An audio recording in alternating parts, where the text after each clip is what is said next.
Assalamualaikum warahmatullahi wabarakatuh. Perkenalkan, nama saya Miftahul Zahra dengan NIM 0601242062, Ilmu Perpustakaan 3. Jadi saya akan menjelaskan tentang negara, agama, dan warga negara. Pertama, kita masuk ke definisi negara.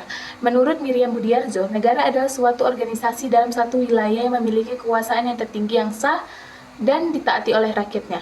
Negara memiliki 4 unsur. Yang pertama, wilayah, rakyat, pemerintah, dan kedaulatan. Kedua, kita masuk ke definisi agama.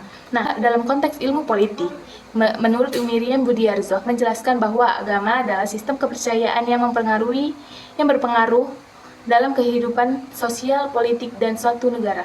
Agama dapat menjadi faktor pemersatu atau pemecah dalam kehidupan bernegara, tergantung pada cara negara mengelola keberagaman agama dalam masyarakat. Nah, ketiga kita masuk ke definisi warga negara. Menurut Miriam Budiarjo, warga negara adalah individu yang memiliki hukum menjadi anggota suatu negara, memiliki hak atau kewajiban yang diatur oleh konstitusi. Status kewarganegaraan dapat diperoleh melalui kelahiran, naturalisasi, dan perkawinan. Kita masuk ke konsep agama. Menurut Miriam Budiarjo, suatu negara memiliki 4 unsur. Yang pertama, wilayah meliputi daratan, perairan, dan udara yang berada di batasan kekuasaan negara. Kedua, penduduk atau rakyat, sekelompok manusia yang tinggal di dalam wilayah negara dan tunduk pada aturan yang berlaku. Ketiga, pemerintah yang sah, lembaga memiliki wewenang untuk menjalankan roda pemerintah dan menegakkan hukum.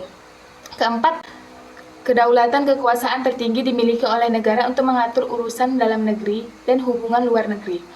Nah, ada 2 bentuk negara. Yang pertama, negara kesatuan.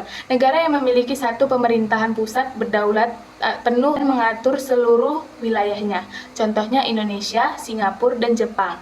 Kedua, ada negara serikat atau federasi. Nah, negara ini terdiri dari beberapa negara bagian yang dimiliki kewenangan sendiri, tetapi mereka berada di bawah pemerintahan pusat dalam urusan tertentu, seperti pertahanan dan hubungan luar negeri. Contohnya Amerika Serikat, Jerman, dan Malaysia. Kita masuk ke konsep agama dalam negara. Menurut Miriam Budiarjo, ada 3 model hubungan agama dan negara. Yang pertama, negara sekuler. Negara sekuler ini yang memisahkan urusan agama dan pemerintahan. Tidak ada agama yang diakui oleh negara.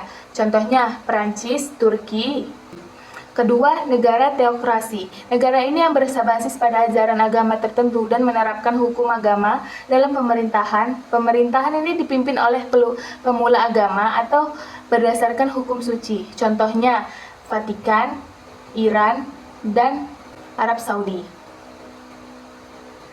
Nah, yang ketiga, negara yang mengakui agama tetapi tidak teokratis. Negara ini tidak berdasarkan pada satu agama tertentu, tetapi mengakui dan mendukung kehidupan beragama. Nah, contohnya Indonesia dan India. Nah, selanjutnya ada hak dan kewajiban warga negara. Hak warga negara ada yang pertama, hak hidup dan perlindungan. Kedua, hak berpendapat dan berekspresi. Ketiga, hak atas pendidikan. Keempat, hak beragama dan beribadah. Kelima, hak perlindungan hukum. Keenam, ada hak atas pekerjaan dan kesejahteraan. Kewajiban warga negara yang pertama, mematuhi hukum dan peraturan, membayar pajak, bela negara, menghormati hak orang lain, dan menjaga pemersatuan dan kesatuan. Keenam, menghargai simbol negara.